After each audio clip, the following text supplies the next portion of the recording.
Ajá, bueno, entonces empezamos la preparatoria hablando de los diagramas de Darrow-Yanes. Entonces, lo que tenemos que saber es que el compartimiento intracelular va a contener más líquido que el compartimiento extracelular y que ambos van a estar en equilibrio osmótico debido a que van a haber canales de hidrofílicos en la membrana celular que permitirán el paso del agua, por lo que el agua siempre se va a mover desde los compartimientos menos, donde haya menor presión oncótica a los donde haya mayor presión oncótica, haciendo que se igualen. Por ende, tienen que saber que las concentraciones osmóticas de ambos compartimentos siempre van a estar en equilibrio. Entonces empezamos hablando de las contracciones. Tenemos que tener en cuenta que las contracciones y expansiones de volumen siempre se van a dar sobre el compartimiento extracelular. ¿Por qué? Porque lo que se va a perder es líquido o solutos o lo que sea de la sangre y de ahí es que eso va a afectar a la célula, pero directamente de la célula no se pierde, sino posterior a que se afecte primero el extracelular. ¿Se entiende eso? Sí. Ok, entonces empecemos hablando de la contracción isosmótica. Como su nombre bien lo indica, hay una pérdida de líquido, pero la pérdida de líquido y de solutos es en la misma magnitud. Entonces, el compartimiento extracelular va a estar disminuido el volumen. Como es isosmótica, la osmolaridad extracelular no va a variar. Entonces, si no varía la osmolaridad, no hay flujos de líquido de ningún lugar a otro. Entonces, el volumen intracelular va a mantenerse igual. La osmolaridad en el compartimiento extracelular, como su nombre bien lo indica, va a ser exactamente la misma. En la osmolaridad del intracelular, como no hubo movimiento del líquido, también va a mantenerse la misma. Entonces, ¿qué pasa con las proteínas y con el hematocrito? Como hubo pérdida de líquido, las proteínas en el plasma van a estar más concentradas. Entonces las proteínas plasmáticas van a estar aumentadas. Y como también va a haber menos líquido, el hematocrito, es decir, los glóbulos rojos que estén ahí en la sangre, van a estar también más concentrados. Entonces el hematocrito va a aumentar igual que las proteínas. Y bueno, la contracción isosmótica por excelencia, que ponen en el ejemplo, es la diarrea. Entonces ahora hablemos de las contracciones hiperosmóticas. En este caso se va a perder mucho más agua que soluto. ¿Y cuál es el efecto de este? La deshidratación. Se lo van a poner seguramente en alguna pregunta. Un paciente náufrago que va a tener una contracción de tipo hiperosmótica. Entonces, el volumen extracelular va a disminuir y la osmolaridad plasmática o la osmolaridad extracelular va a aumentar. Entonces, ¿qué va a pasar? Va a haber más osmolaridad en el compartimiento extracelular que en el compartimiento intracelular. Entonces, ¿qué va a pasar con el agua? Va a moverse. Y va a moverse del compartimiento intracelular al extracelular. Entonces, como su nombre lo indica, hay una contracción en ambos volúmenes esta vez. En el extracelular, porque se perdió de allí el agua, y en el intracelular, porque el equilibrio osmótico, al llegar a un equilibrio osmótico con el compartimiento extracelular, hubo un paso del agua desde el compartimiento intra al extra. Entonces, ambos volúmenes, intra y extra, van a estar disminuidos. La osmolaridad en el compartimento extracelular y en el intracelular estarán aumentadas. Recuerden que las osmolaridades van a estar siempre en equilibrio, entonces si una osmolaridad aumenta, la otra va a aumentar también. Y si una disminuye, la otra también va a disminuir. Como se perdió el líquido, o sea, como el plasma es concentrado, las proteínas van a estar concentradas. Pero el hematocrito, como hubo una salida del agua desde las células y los hematíes también son células, el volumen de estas células va a disminuir. Entonces, disminuye el volumen donde están disueltas, es decir, el plasma, pero también disminuye el volumen de estas células. Entonces, el hematocrito se va a mantener igual. Y bueno, vamos ahora con la contracción hipoosmótica. Es cuando perdemos más agua y líquidos y solutos, pero perdemos mucho más solutos de lo que perdemos agua. Y el ejemplo perfecto es una insuficiencia suprarrenal. Entonces, ¿qué pasa en una insuficiencia suprarrenal? No se secreta aldosterona, entonces no hay una buena reabsorción del sodio. Entonces se pierde sodio a través de la orina. Entonces, el compartimiento extracelular se va a afectar primero y va a disminuir tanto su osmolaridad como su volumen. Al haber una osmolaridad disminuida en el compartimiento extracelular, el compartimiento intracelular va a estar más concentrado que el extra. Entonces va a haber una movilización del extra al intra. Entonces va a pasar agua del extra al intra, y el compartimento intracelular va a aumentar su volumen y va a disminuir su osmolaridad para entrar en equilibrio con la del compartimento extracelular. Entonces, el volumen del extra disminuye, pero el volumen del intra aumenta porque hubo un paso del extra al intra. Entonces, la osmolaridad de ambos va a estar disminuida. Las proteínas, como hubo una pérdida de líquido también, van a estar aumentadas, y el hematocrito va a estar aumentado porque disminuyó el plasma donde están disueltos, pero aumentó el tamaño de los glóbulos rojos. Entonces, el hematocrito va a estar muy aumentado. ¿Todo bien hasta aquí? Sí, vale, todo bien. Sí, todo bien. Ok. Entonces ahora hablemos de las expansiones. Aplican las mismas reglas que la vez pasada. Entonces, una expansión isosmótica, como su nombre lo indica, nos ingresa mucho líquido, pero también muchos solutos en igual proporciones. Entonces, el compartimiento extracelular va a expandirse. El compartimiento intracelular va a permanecer igual porque no hay movilización de líquidos debido a que no hay un desequilibrio osmótico. El ejemplo que les ponen en la guía es un paciente que lo hidratan demasiado con una solución fisiológica que tiene una osmolaridad normal. Entonces el volumen extracelular aumenta, el intracelular permanece igual porque no hay ninguna movilización de líquido, y las osmolaridades, como es isoosmótica, no están alteradas. Como hay más líquido, más plasma, las proteínas van a estar menos concentradas, van a estar más diluidas. Entonces las proteínas plasmáticas disminuyen. Y en el hematocrito, como hay más plasma, los hematíes van a estar más disueltos, más diluidos, por así decirlo. Entonces el hematocrito va a disminuir. La expansión hiperosmótica es cuando, por ejemplo, el paciente come mucha sal. Entonces va a ingresar agua y soluto, pero va a ingresar mucho más soluto que agua. Entonces el volumen extracelular aumenta y aumenta su osmolaridad. Entonces, como está hiperosmolar respecto al intracelular, el agua del intracelular va a moverse hacia afuera. Entonces el compartimiento extracelular va a aumentar su volumen, pero el intracelular va a disminuir. La osmolaridad de ambos va a aumentar en ambos casos. Y las proteínas, como hay más agua, hay más plasma, van a estar diluidas. Entonces disminuyen las proteínas plasmáticas. Y como hay más plasma y de paso salió agua desde la célula, desde los eritrocitos hacia afuera, el hematocrito también va a estar disminuido. Y bueno, la expansión hiposmótica es, como su nombre lo dice, ingresa mucha más agua que soluto. Y el ejemplo perfecto es la secreción inadecuada de hormona antidiurética. Esta hormona lo que hace es que se absorba mucha agua, entonces todo se va a diluir. El volumen extracelular va a aumentarse. A ver, me pasé mal. Bueno, el volumen extracelular va a aumentarse, va a diluirse, entonces ¿qué va a pasar? Va a haber un paso del agua desde el volumen extracelular hacia adentro de las células, entonces el intracelular también va a aumentar. Las osmolaridades en ambos casos siempre están disminuidas, o sea, van a estar en equilibrio disminuidas, y las proteínas plasmáticas van a estar disminuidas porque están más diluidas, pero el hematocrito, como entró agua a los eritrocitos, si bien hay más plasma diluyéndolos, también hay más volumen esos eritrocitos están aumentados de tamaño. Entonces, esas fuerzas se cancelan, esas magnitudes se cancelan, y el hematocrito permanece igual.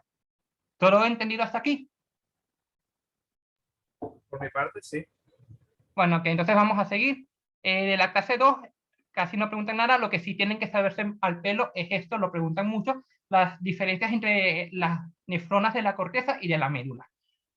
La corteza es la porción más externa. Lo que tienen que saber es que recibe mucho flujo sanguíneo. Entonces, como recibe mucho flujo sanguíneo y es de alta presión, no va a haber chance de poder crear un gradiente de concentración, porque ese flujo que va a estar constantemente va a barrer cosas. Entonces, ¿qué va a pasar con la osmolaridad de nivel? Va a ser igualito a la del plasma, va a ser isotónica respecto al plasma. En cambio, en la médula, ya que son otros vasos, son los vasos rectos, el flujo va a ser mucho más lento y de baja presión. Y como es lento, no va a poder barrer los solutos. Entonces, estos sí podemos concentrarlos acá, y entonces podemos tener una médula hipertónica. Y esto nos va a ayudar a poder concentrar la orina. Entonces, la corteza es iso y la médula es hipertónica. Y la médula es entonces que se va a encargar de concentrar la orina. Y lo que tienen que saber es que las cortezas, o sea, las neuronas corticales son mucho más numerosas que las medulares o profundas. Bueno, entonces hablemos sobre el proceso de filtración. El flujo de agua desde el capilar glomerular hacia la cápsula de Bowman va a depender de dos cosas, de un coeficiente de filtración y de un gradiente de presión. El coeficiente de filtración tiene que ver con muchas cosas, es un valor fijo que está aquí. Lo que sí tienen que saber es el gradiente de presiones para movilizar esa agua. Van a haber 4 fuerzas en el sistema. 2 que van a favorecer la salida de agua desde el capilar hacia la cápsula y 2 que van a oponerse a esto. Entonces, ¿cuáles son las fuerzas que ustedes creen que van a ayudar a sacar el agua desde el capilar hacia la cápsula? Van a ser primero la presión hidrostática del capilar glomerular, la presión oncótica de la cápsula de Bowman. ¿Y qué fuerzas van a hacer que permanezca el agua dentro del capilar? 2, la oncótica del capilar glomerular y la hidrostática de la cápsula de Bowman. De estas 4 fuerzas, la más importante, o sea, la que tiene mayor magnitud, va a ser la presión hidrostática del capilar glomerular. ¿Por qué? Estamos hablando de esto, de que la arteria renal es una rama corta de la aorta, que son ramas cortas y de paso son muy gruesas, entonces va a haber poca resistencia y de paso a pasar de un lecho vascular arterial a otro arterial, por lo que las presiones en ese sistema van a ser muy altos.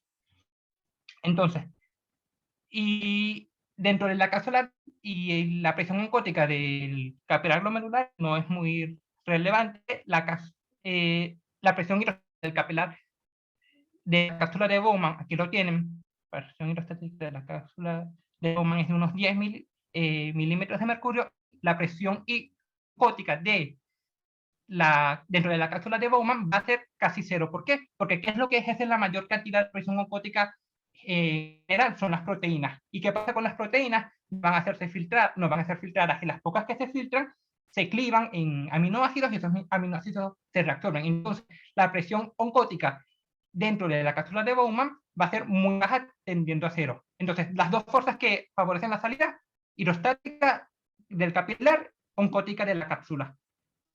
Y entonces sumamos esas dos fuerzas que favorecen la salida y las que favorecen es lo contrario. Van a ser la hidrostática de la cápsula de Bowman y la oncótica del capilar glomerular. Entonces, ¿qué va a pasar? La presión va a ser positiva. ¿Por qué? Porque la fuerza hidrostática es muy alta y va a haber entonces una presión que favorece la salida de agua desde el capilar a la cápsula.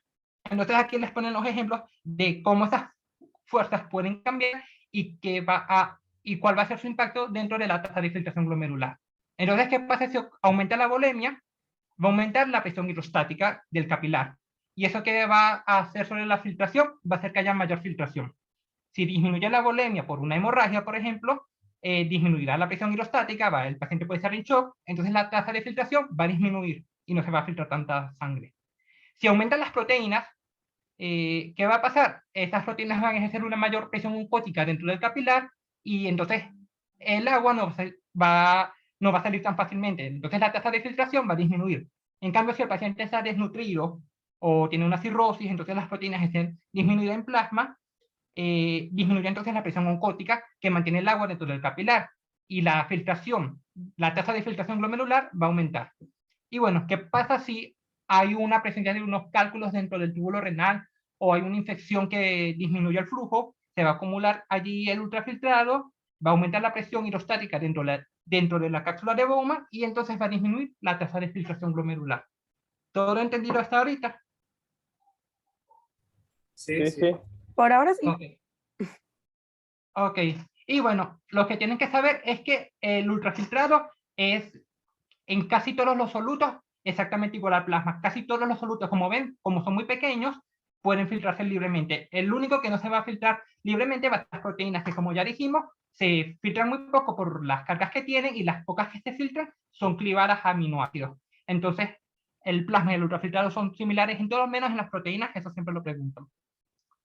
Y bueno, ahora tenemos que tener en claro, eso es muy importante, la diferencia entre estos 4 conceptos que son filtración, reabsorción, secreción y excreción.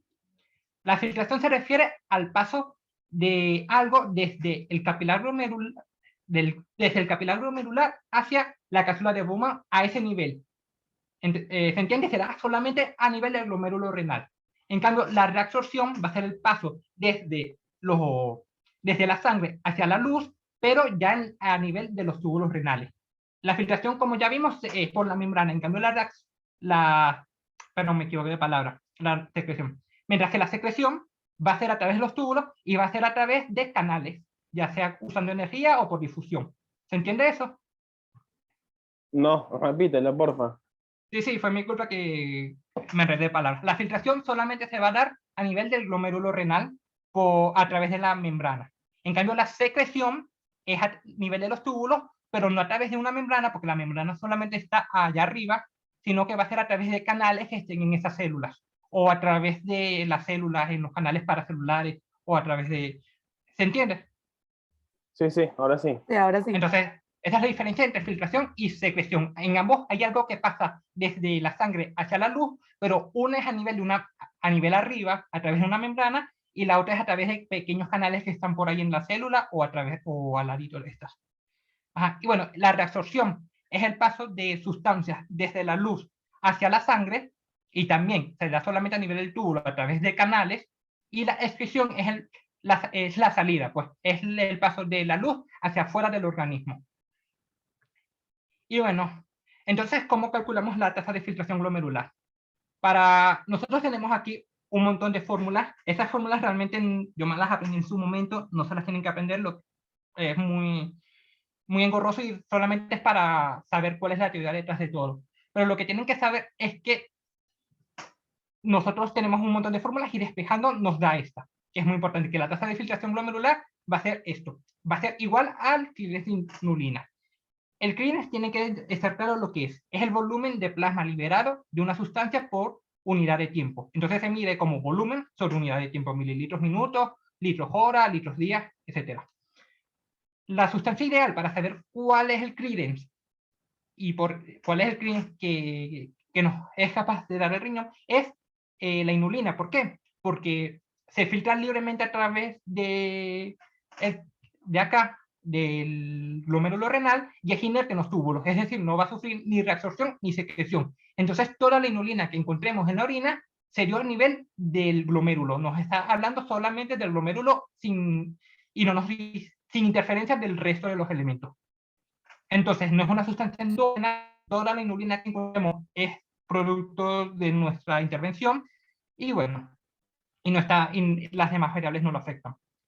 Entonces, mientras mayor sea la inulina, la concentración plasmática de inulina, mayor va a ser la cantidad filtrada de esta misma sustancia. Eso es lo que quiere decir el gráfico. Pero estar inyectando la inulina a los pacientes es un proceso muy engorroso y poco práctico. Entonces, lo que se ha hecho es usar otra sustancia, que esta vez es la creatinina, que sí es una sustancia que es endógena, que no es totalmente inerte, se secreta un poco a nivel de los túbulos, pero es muy poco. Y bueno, nosotros usamos estas gráficas, es mucho más práctico a nivel clínico. Estas fórmulas se las tienen que saber, las van a cómo calcular la tasa de filtración glomerular. Y todos estos cambios es porque las concentraciones de la creatinina es producida principalmente por músculos, entonces según la edad, según el peso y según el sexo, la cantidad de músculo varía en el cuerpo, entonces hay que hacer esas correcciones. Y bueno, ahora hablemos sobre la relación del clearance de una sustancia con el clearance de la inulina. La inulina dijimos que solamente presenta filtración. Entonces nosotros podemos comparar cualquier sustancia con la inulina para saber si aparte de filtración espera algún otro proceso. Entonces, lo que agarramos es, tomamos el clearance de la sustancia y lo dividimos por el de la inulina. Entonces, ¿cuándo nos da uno? Cuando es exactamente igual al de la inulina, como por ejemplo la creatinina. Cuando ese resultado da más de 1, cuando aparte de filtrarse esa sustancia, hay una secreción activa desde los túbulos. Es decir, no solamente se filtra, sino que también se secreta. Y eso tiene una relación mayor con respecto a la inulina que simplemente se filtra. Entonces, ¿qué sustancia es esa? El ácido paraaminohipúrico, que luego Robert les va a hablar de eso. Entonces, ¿y cuál es la situación contraria? que esa sustancia se filtre, pero, y luego de filtrarse, se reactiva.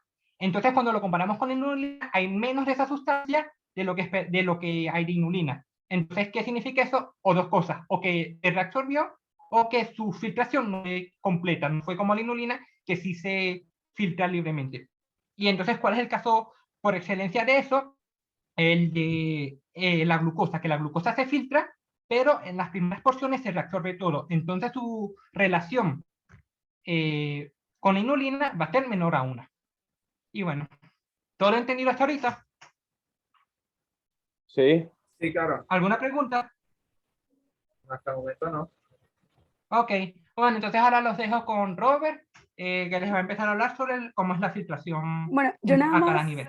yo nada Ajá. más tengo una pregunta, pero no sé si, o sea, no sé si me estoy adelantando, pero yo quise, o sea, no sé si la tasa de filtración glomerular tiene un valor fijo o normal, porque ella habla de un valor al día, después habla como de horas, entonces no Ajá. sé qué valores manejan ustedes, pues.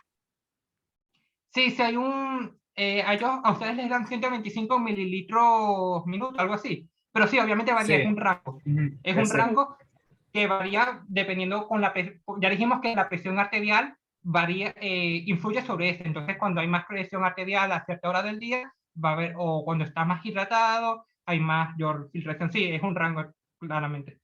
Ajá, Vale, gracias. dale, Bueno, dale. yo voy a aprovechar entonces también para hacer una pregunta, José.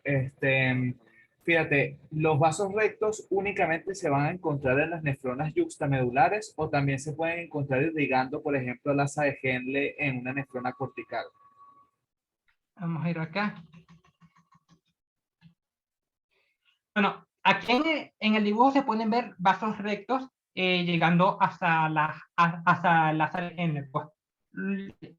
Hay vasos rectos irrigando esas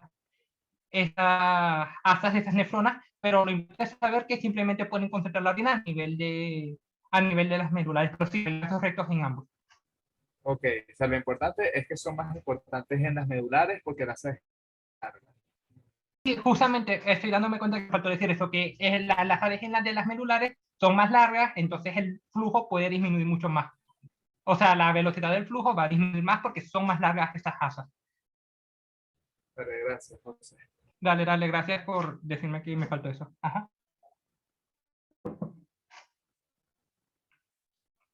¿Alguna otra pregunta?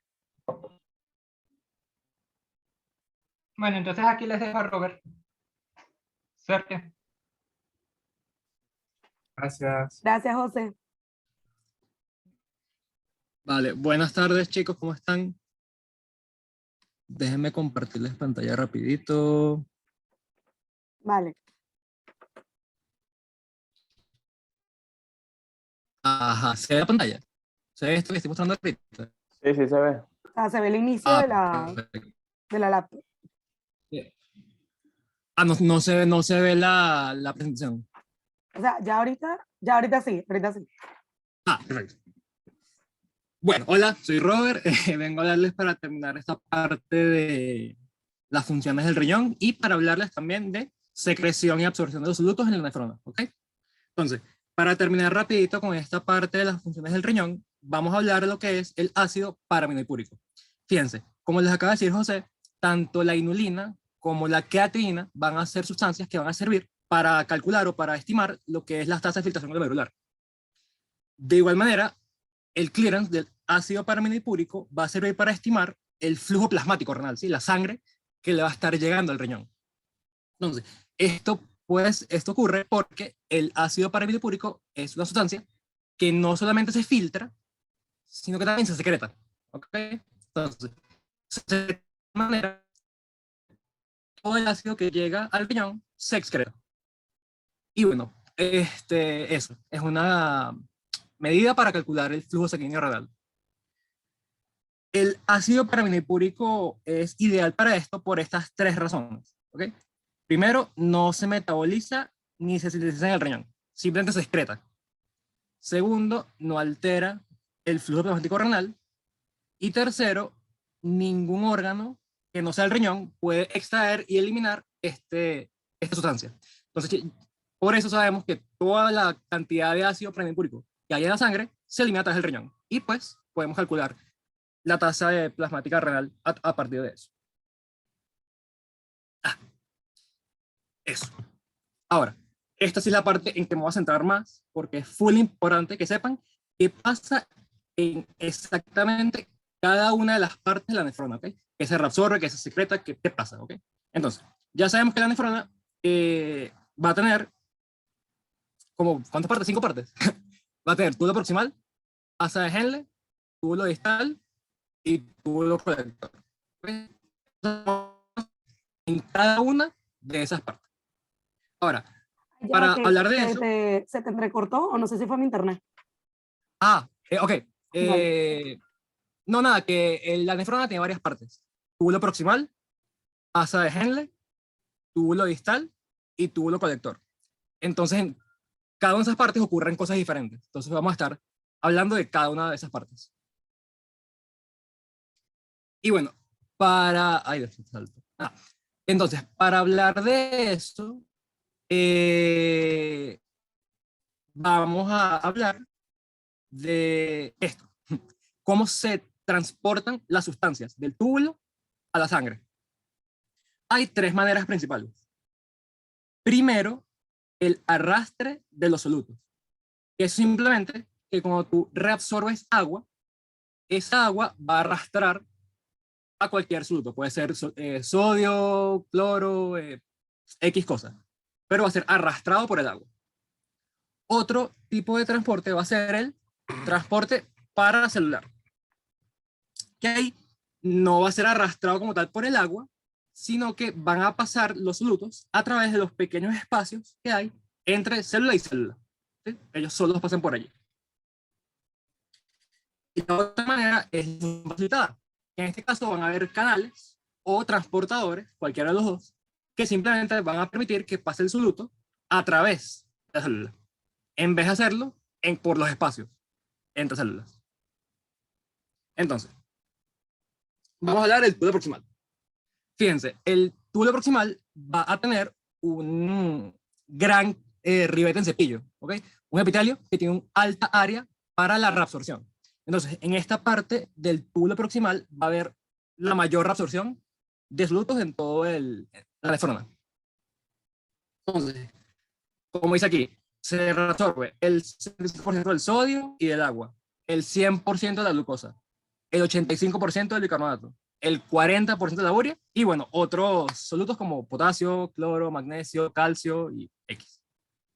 Entonces, ¿cómo lo va a hacer? Fíjense, ya sabemos desde la primera unidad que hay un gran gradiente de sodio en las células, que siempre hay poquito sodio en la célula y mucho sodio afuera de la célula. Por tanto, ese gradiente siempre va a estimular que el sodio entre. ¿Sí? ¿Qué pasa? Cuando ese sodio entra, eso libera energía que puede ser utilizada para transportar otras sustancias. Entonces, en el túbulo proximal, la mayor parte de la reabsorción ocurre por transporte secundario que tiene que ver con el sodio. ¿Sí? Uno absorbe sodio y usa esa energía liberada para entonces absorber todo lo Robert, se demás. entrecortó. Se entrecortó. Ok, ¿dónde me quedé? O sea, ¿dónde se empezó a cortar? Estabas empezando a explicar el contrasporte. O sea, Ok. Sí, perdón, es que justo está lloviendo ahorita en mi casa, entonces tengo miedo hasta que se vaya la luz y todo. tranquilo, Eh, tranquilo. Ajá. El transporte. Ok. Nada. El sodio es un ingrediente que le permite entrar a la célula, ¿ok? Siempre el gradiente de sodio va a estimular que el sodio entre a la célula. Él al hacer eso, al entrar a la célula, va a liberar una energía que puede ser usada para permitir el paso de cualquier otra sustancia. Y en eso se basa básicamente la reabsorción en todo el túbulo proximal. ¿Sí? El sodio va a entrar y la energía que se libera se usa para meter cualquier otra sustancia, como puede ser la glucosa, el citrato, el lactato, los aminoácidos, cualquier sustancia. Ahora bien, ¿qué pasa? como siempre se está reabsorbiendo sodio del túbulo proximal, eso significa que se están yendo cargas positivas del ultrafiltrado. Y por tanto, ese líquido va a quedarse negativo, ¿ok? Con carga negativa, porque toda la parte positiva se fue. Entonces, ya como a la mitad del túbulo proximal, va a haber mucha carga negativa. Y eso va a hacer que se repela cualquier carga negativa que esté allí, como por ejemplo el cloro. Entonces, ya en el segundo segmento de el túbulo proximal, el cloro, como el que ven aquí, se va a empezar a reabsorber, ¿sí? Porque simplemente se repele por tener carga negativa.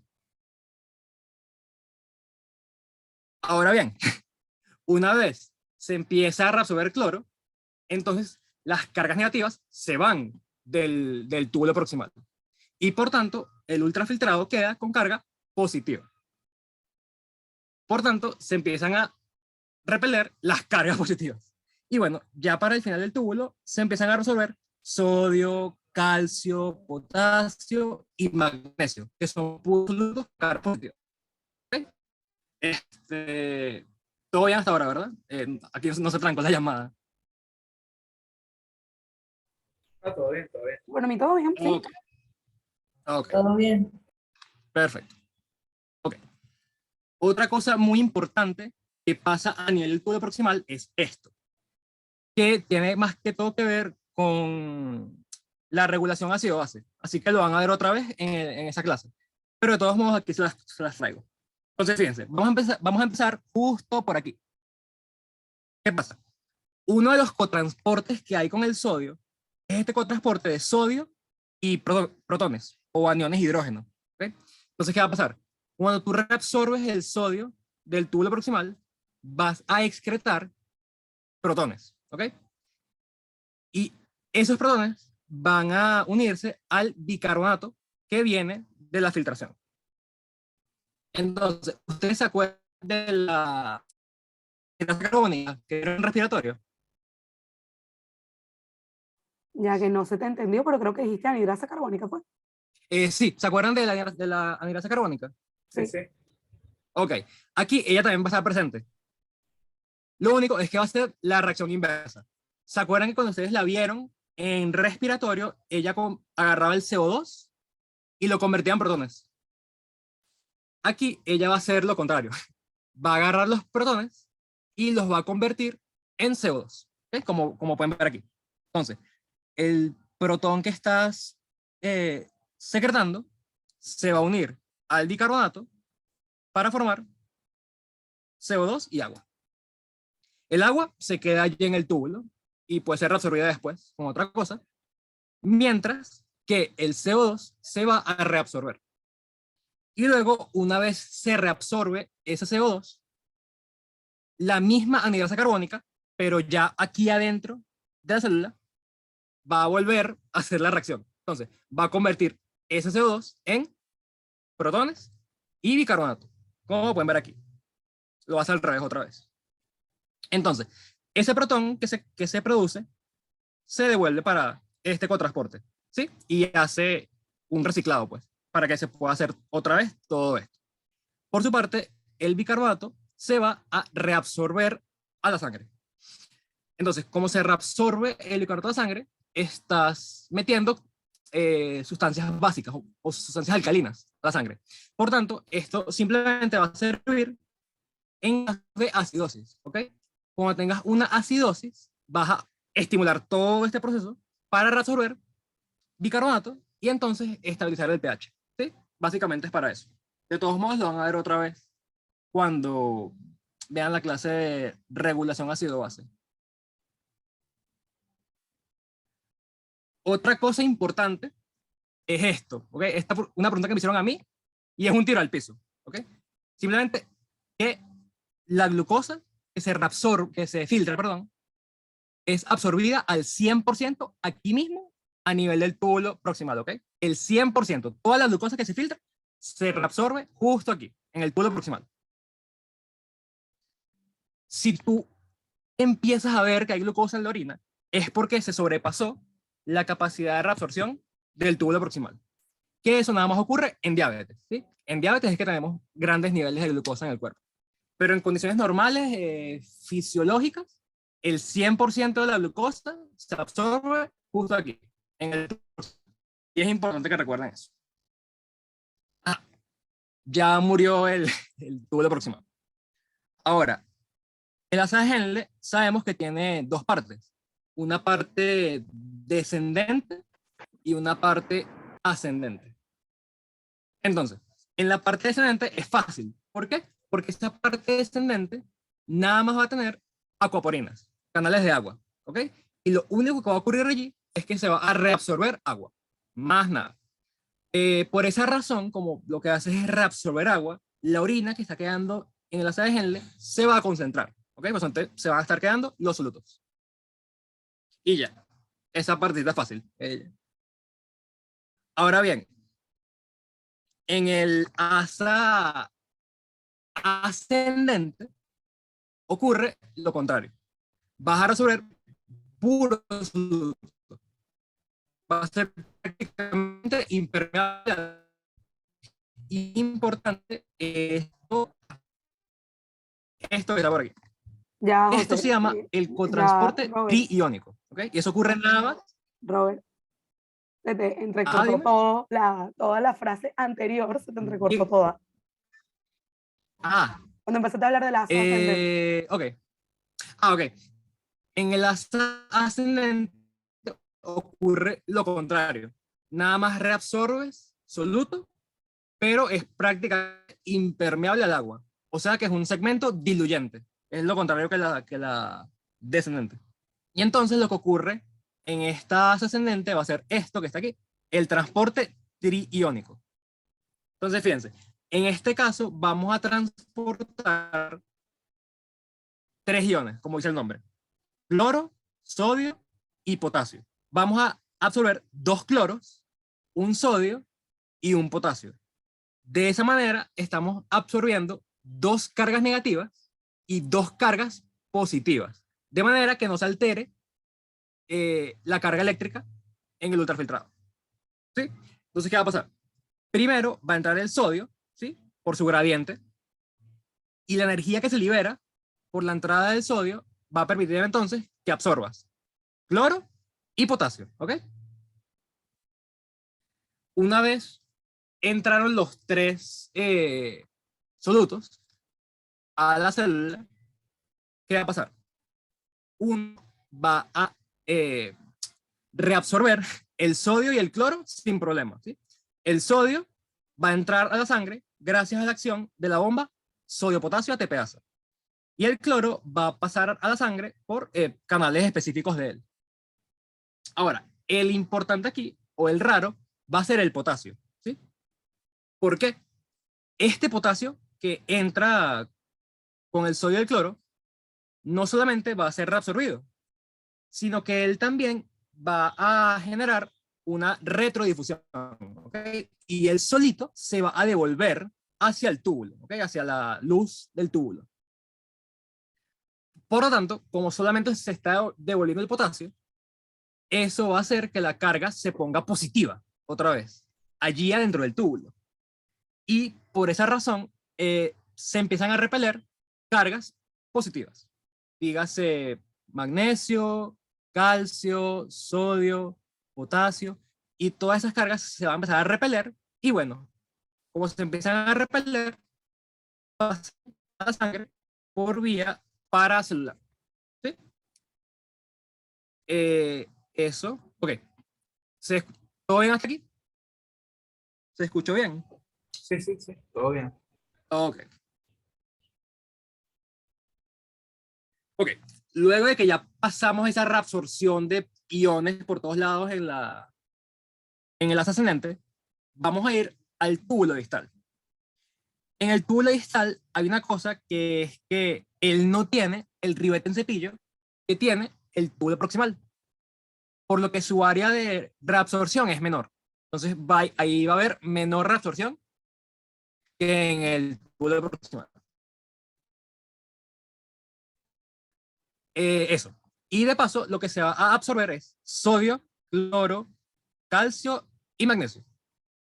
Y este calcio se reabsorbe por acción de una hormona que se llama la paratormona, que yo se las menciono ahorita después, y de todos modos la van a ver mejor en la parte de endocrino.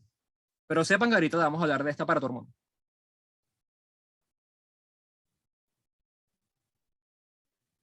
Ahora, ya en la parte final del túbulo distal, van a ver estos tres tipos de células, que son full importantes, los tienen que saber.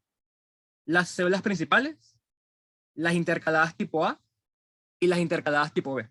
¿Ok? Son full importantes. Entonces, primero van las células principales. Estas células principales van a tener la función de reabsorber sodio y agua y de secretar lo que es el potasio. ¿Vale? Y este va a ser el punto donde actúa la hormona aldosterona. ¿Sí? Cuando uno secreta aldosterona por el sistema de aldosterona, ella actúa aquí, a este nivel de las células principales, y va entonces a absorber agua y sodio y a excretar el potasio. Es justo aquí en las principales, por si lo preguntan. Y luego, las intercaladas tipo A y tipo B, ellas van a tener función de también en la regulación ácido-base, ¿ok? Yo me acuerdo, o lo pienso así. Las tipo A actúan cuando estás ácido. Las tipo B actúan cuando estás básico, ¿ok? Entonces, las tipo A, como actúan cuando estás ácido, cuando tienes pH menor a 7,3, entonces su función va a ser excretar protones, que son cosas ácidas, y reabsorber bicarbonato, que es algo básico, de manera que pueda contrarrestar el ácido y devolver el pH a un nivel normal. Por su parte, las células intercaladas tipo B hacen lo contrario. Como ellas actúan cuando estás básico o cuando tienes un pH muy alto, entonces ellas van a excretar el bicarbonato, ¿sí? Van a botar lo básico y van a reabsorber protones o van a reabsorber lo ácido, de manera que se estabilice el pH. Y estas células están aquí en el túbulo distal. Otra cosa importante del túbulo distal es que él va a ser permeable al agua solamente si hay hormona antidiurética, ¿sí? Si uno secreta hormona antidiurética, se van a poner canales de agua justo a este nivel del túbulo distal. Y entonces por aquí se va a reabsorber agua. Pero si no hay hormona antidiurética, no se ponen los canales de agua y no se reabsorbe nada, sino que se queda allí en la orina. ¿Ok?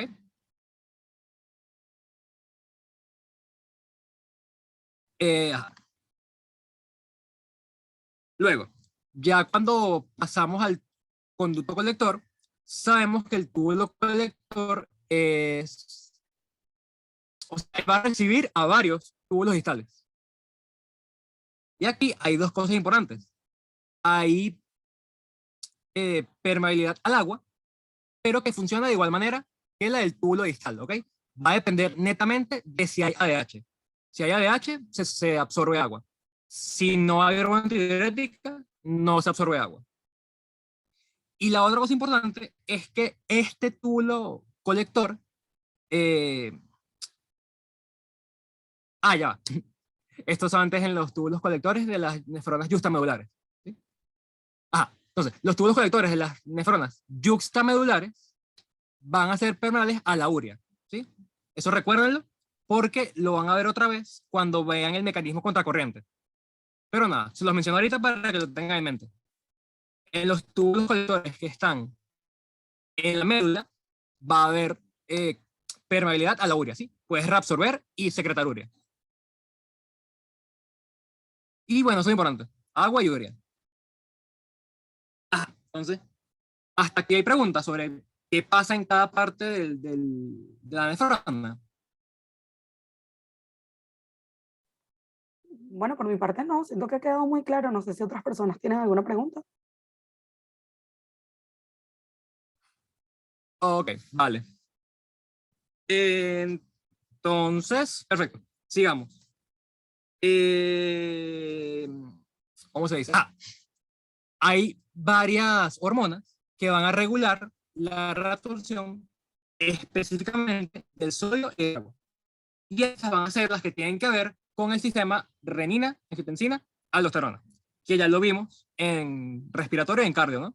Entonces, para recordar, el estímulo de este sistema va a hacer que haya una disminución en la presión arterial o una disminución en el sodio que hay en la sangre. O incluso el estímulo del sistema simpático, pero que haya menos sodio o que haya menos agua. Entonces, en esos casos se va a liberar este sistema, ¿ok? Y va entonces a activar a lo que es la hormona angiotensina 2, ¿sí? Entonces, ella, a nivel del riñón, su única función va a ser estimular la reabsorción tanto de sodio como de agua. De manera que entonces, al absorber agua, suba la volemia y la presión arterial también suba, ¿sí? Además de eso, la angiotensina va a activar a lo que es la aldosterona, que viene de la corteza de la glándula suprarrenal. Esta aldosterona va a tener función, como se los acabo de mencionar, en las células principales del túbulo distal, ¿ok? Y entonces va a absorber sodio y agua y va a excretar el potasio. Esa es siempre su función. Además, esta misma angiotensina 2 va a estimular lo que es la secreción de la hormona antidiurética, ¿sí? Para que entonces salga esta hormona antidiurética y meta aquaporinas en el túbulo colector y en el túbulo distal, y entonces se reabsorba agua para subir también la volemia y así subir la presión arterial, ¿ok? Estas tres hormonas, la angiotensina 2, la aldosterona y la hormona antidiurética, van a funcionar simplemente para subir la presión arterial. Ahora bien, como hay tres hormonas que hacen esto, que suben la presión arterial, tiene que haber una hormona que la baje, ¿sí? Y esa hormona va a ser el péptido natriurético auricular o su versión cerebral, el PNB. Estos van a hacer todo lo contrario que hacen las otras. Van a expulsar sodio, van a expulsar agua, de manera que se baje la presión arterial y de paso van a reabsorber el potasio, ¿sí? Van a hacer justo lo contrario. Y bueno, nada, para terminar, aquí les traigo esto, que no espero que se aprendan cada una de estas cosas, sino se las menciono para que, bueno, sepan más o menos cuáles son los estímulos que van a favorecer la eliminación de potasio. Entonces, el primero de todos, naturalmente, es que aumente la concentración de potasio en sangre. Si ella aumenta mucho, naturalmente el cuerpo va a querer eliminarlo para evitar que suba demasiado, porque eso genera problemas de arritmia y de cosas de esas, que ahorita no importan. Otra cosa importante va a ser la aldosterona, ¿sí? Que se las acabo de mencionar otra vez, que ella lo que hace es secretar potasio. Y bueno, también las mismas acidosis y alcalosis van a poder aumentar o disminuir los niveles de potasio. En caso de acidosis, va a aumentar el potasio, ¿ok? Mientras que en las alcalosis va a disminuir. Esto ocurre por unos transportadores de protones que cuando hay muchos protones, cuando hay mucho ácido, se empieza a excretar el potasio.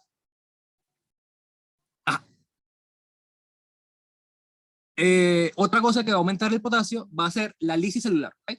Una célula se va a romper y como sabemos ya por la primera unidad, hay mucho potasio entre las células, ¿ok? Es demasiado potasio. Entonces, al romper esa célula, se libera todo ese potasio y aumenta su concentración. El mismo ejercicio puede hacer lo mismo y nada, un aumento del flujo sanguíneo al riñón también obviamente aumenta la cantidad de potasio que hay en la orina. Y bueno, nuevamente como les vengo mencionando desde antes, el potasio se secreta, es a nivel de la célula principal del túbulo distal y se hace es por la aldosterona. Ya eso los he mencionado. Y nada, para terminar, hablamos de esto rapidito. El calcio y el fosfato. Que lo que yo quiero que se lleven de aquí es que ellas son como que contrarias. Entonces, si tú reabsorbes calcio, es porque vas a excretar fosfato. Y si tú reabsorbes fosfato, es porque vas a secretar el calcio, ¿sí? Ellas van a ir siempre en direcciones contrarias. Y la hormona que va a encargarse de esto va a ser la paratormona, ¿sí? La paratormona es una hormona que viene de la hormona de la glándula paratiroide y nada, ella va a intentar subir el calcio plasmático, ¿ok? Entonces, una de las maneras que ella tiene para subir el calcio es reabsorberlo del riñón. Entonces, lo reabsorbe del riñón y bota el fosfato. En cambio, cuando más bien hay mucho calcio y te quieres deshacer del calcio, sale otra hormona que es la calcitonina, ¿ok? Que bueno, va a ser lo contrario, va a botar el calcio y va a reabsorber el fosfato. Aquí, bueno, no le hagan tanto énfasis en esto porque esto es endocrino en realidad, pero bueno, sepan eso, pues, que si tú botas calcio, reabsorbes fosfato. Y si botas fosfato, reabsorbes calcio. Y ya, esa es la cosa más importante que quiero que se lleven de aquí.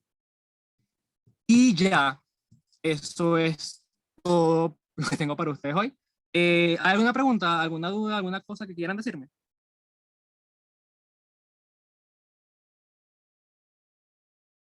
Gracias. Ah, de nada.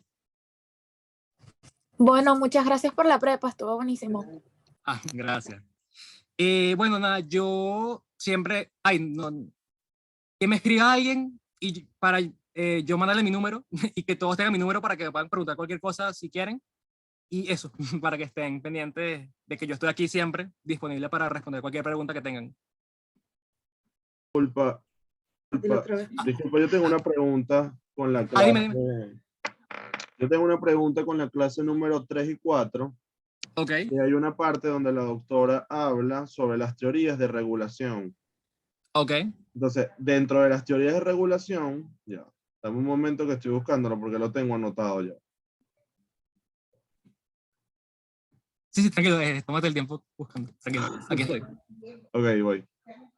¿Sabes qué? Él una parte, bueno, creo que la clase del año pasado y la de esta fue distinto. Entonces, Sí. hay un cuadro donde ella coloca tipo sistema renal y actividad física, que está la arteriola aferente, el capilar glomerular y la arteriola eferente. Entonces, Okay. ¿Será que te paso bueno, creo que mejor te paso la imagen y... Vale. Sí, porque o sea, tienes que ver la imagen, porque creo que no sé si la has visto, es una imagen que es como un cuadro que pone tasa de flujo, tasa de filtración, flujo sanguíneo renal y filtración. Ya, ok, sí, ya sé de cuál estás hablando. Robert, mira, es el mismo cuadro que yo te pregunté. Ajá, exacto, por eso, ahorita justo me acordé, por eso, porque sí lo vi.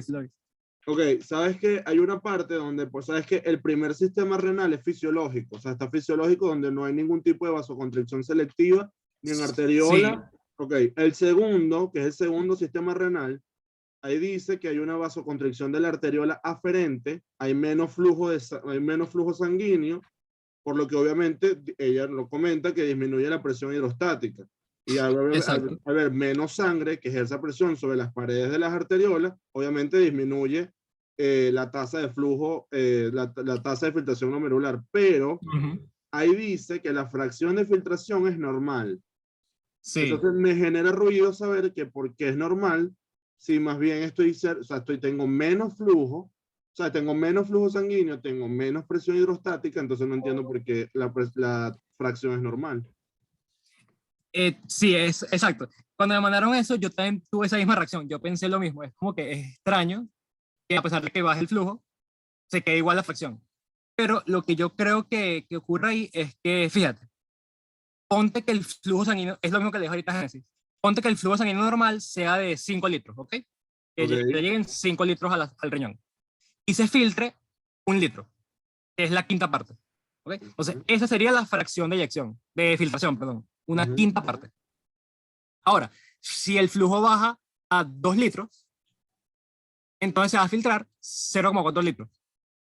Entonces, bajo tanto siendo el 20%. Exactamente. Ok. Entiendo. Eso es lo que yo creo que podría ser a lo que se refiere a eso. Ok. Sabes que también hay otra parte donde está el tercer sistema renal. Sabes que está, el primero es el fisiológico, el segundo es vasoconstricción selectiva en arteriola aferente, El tercer sistema es Ajá. vasoconstricción tanto arteriola aferente como eferente. Entonces, Sí. bueno, yo hice un análisis de eso y puse como que, bueno, la vasoconstricción de la arteriola aferente y eferente. Hay muchísimo menos flujo sanguíneo renal debido a que hay menos diferencial de presiones. No sé si Ajá, puedo exacto. colocarla. Sí, ok, sí. Entonces, hay disminución de la presión hidrostática y por lo tanto una disminución de la tasa de filtración glomerular, pero existe una fracción de filtración incrementada. Ahora te pregunto, ¿por qué ahí la fracción está incrementada? Porque, o sea, lo que pienso yo es que debe estar aumentada esa fracción porque la sangre dura más tiempo en el glomérulo. No Sí, sé. yo creo que es por eso, porque aquí lo que dice en el cuadro es que la arteriola frente está, o sea, vamos a ver,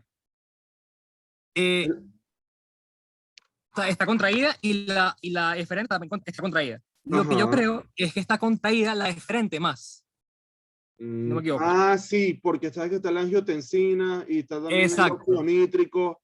Ok. exactamente. Y específicamente Ah, la angiotensina, ella contrae la aferente y la eferente, pero más la eferente, porque ella tiene más ujú. receptores para angiotensina. Entonces yo creo que debe ser eso. Como está más contraída la eferente, se queda más tiempo la sangre en el glomérulo y se puede filtrar más.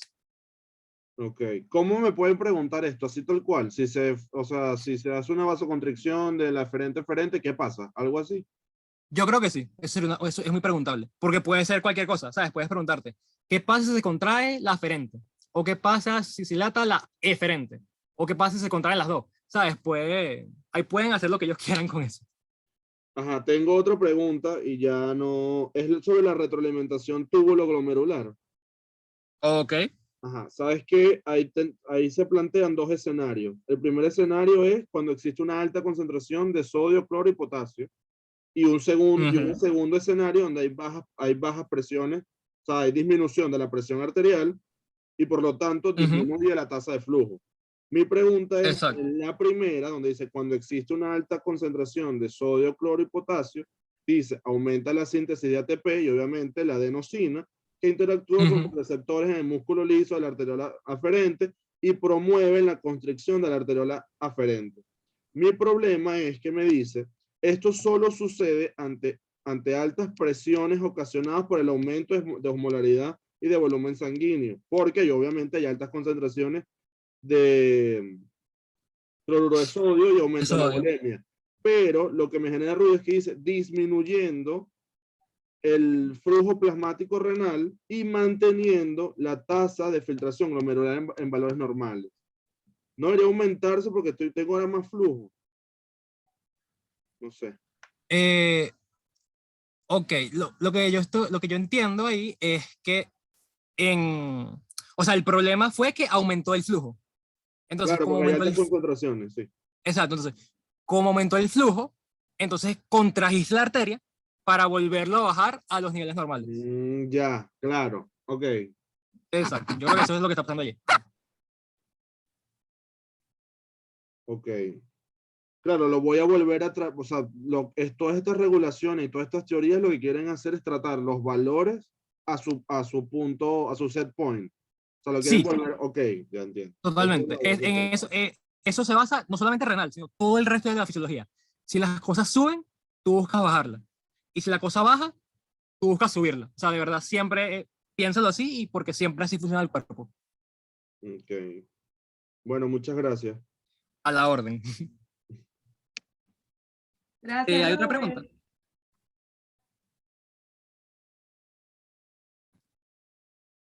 Vale, bueno, de nada.